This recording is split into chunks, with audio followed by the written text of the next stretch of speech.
আপনি কি জানেন আপনি কেন জীবনে অসফল? আসুন আপনাকে আজকে একটা ভালো গল্প শোনাই। খুব শিক্ষণীয় একটা গল্প, খুব পুরনো গল্প। হয়তো অনেকে জানেন, অনেকে জানেন না। এই গল্প থেকে আমি সাইকোলজিক্যালভাবে ব্যাখ্যা করব যে কেন মানুষ জীবনে অসফল হয়।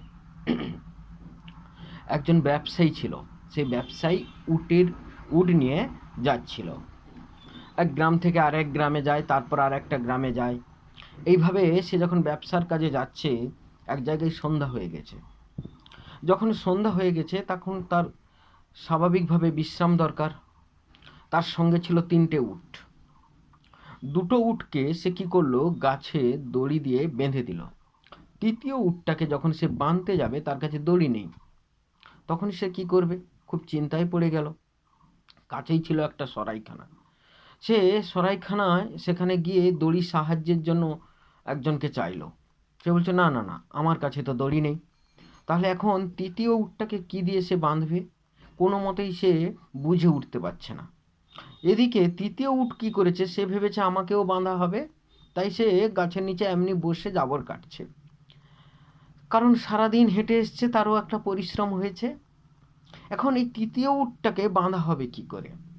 সেই রাস্তা দিয়ে একজন সন্ন্যাসী যাচ্ছিল।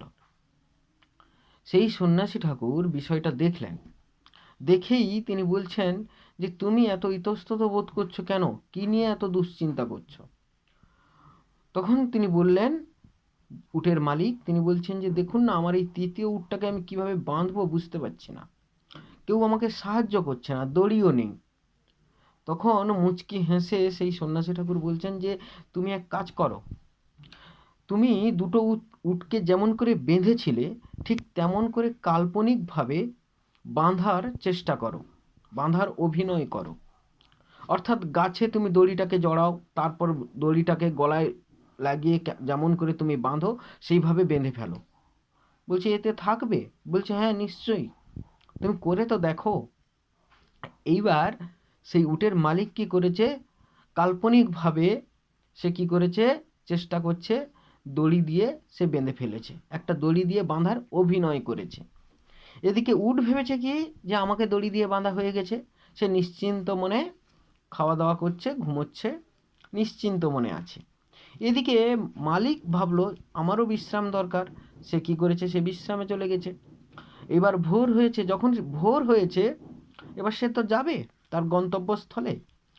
যখন সে উঠে দেখে যে স্বাভাবিকভাবে উটগুলোকে খুলতে হবে, দুটো উটকে দড়ি দিয়ে বাঁধানো ছিল, তাদেরকে খুলে দিয়েছে। খুলে দিয়ে তাদের তারা চলতে শুরু করেছে। তৃতীয় উটটাকে যখন সে তার পিঠে একটু অল্প আঘাত করে যখন বলছে যে এটাও যাবে, কিন্তু সে উট আর উঠে না।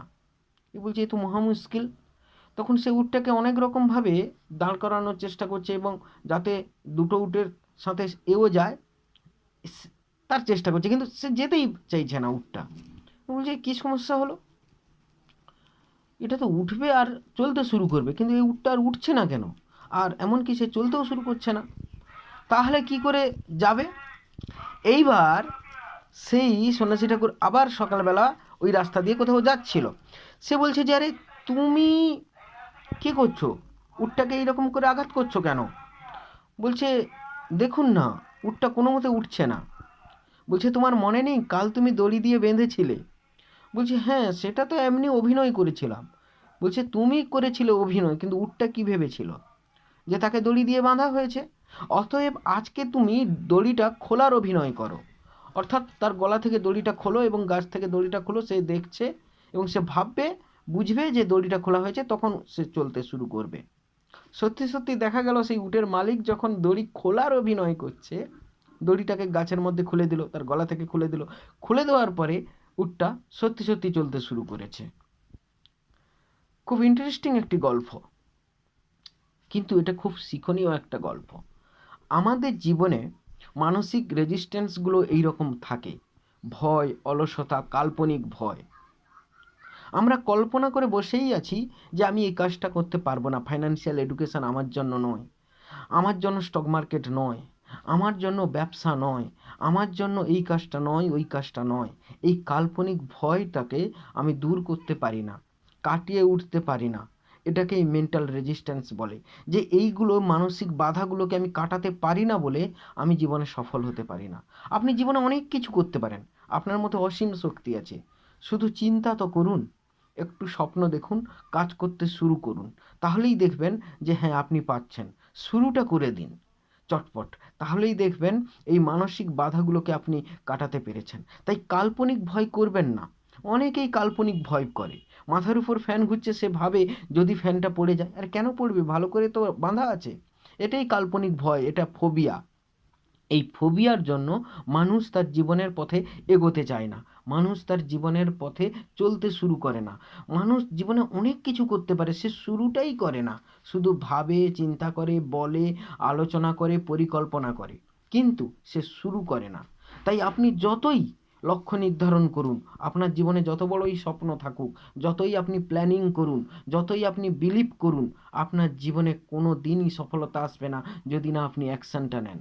খুব সহজভাবে বলি, গরমকাল চলছে, পাখা হাতে বসে আছেন, হবে কি করে? আপনাকে কি ঠান্ডা লাগবে? পাখাটাকে তো নাড়তে হবে, তবেই তো হচ্ছে আপনি ঠান্ডা বাতাস পাবেন। ঠিক তেমন জীবনে আপনি অনেক কিছু চিন্তা করেন, বলেন, ভাবেন, আলোচনা করেন, কিন্তু আপনি অ্যাকশন নেন না।